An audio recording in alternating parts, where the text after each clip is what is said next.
hello everyone की खबर आपनालोकर আজি মই ডিমৰ ৰেচিপি এইদৰে প্ৰস্তুত কৰিছো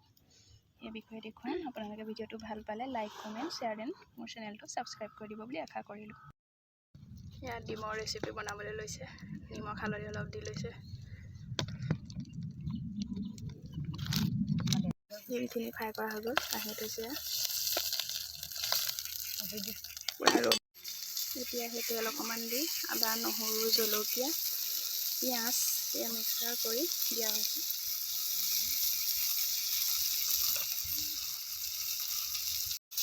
লোৱা দিছোঁ ৰঙা হ'লে আকৌ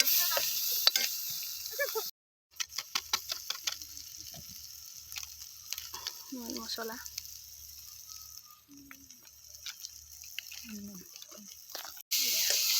ৰঙা হোৱাৰ পিছত আদা নহৰু বিলাহী অলপ দি দিয়া হয়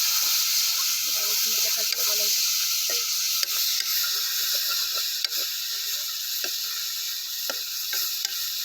এতিয়া অকণমান ৰঙা হ'বলৈ দিয়া হৈছে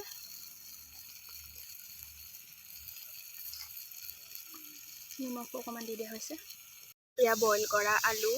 আৰু ওলকবি আছিল কুকাৰত দিয়া বইল কৰা সেইখিনি দি দিয়া হৈছে দেখিছে কিমান ধুনীয়া হৈছে মিশ্ৰণটো ৰঙা হৈছে এতিয়া আমাৰ ফ্ৰাই কৰা ডিমখিনি ফ্ৰাই কৰা বইল ডিমখিনি দি দিয়া হৈছে গৰম পানী অলপ দি দিয়া হ'ল অকণমান এটা ঢাকি দিয়া হ'ল অকণমান উতলক বইল হ'লে হৈ যাব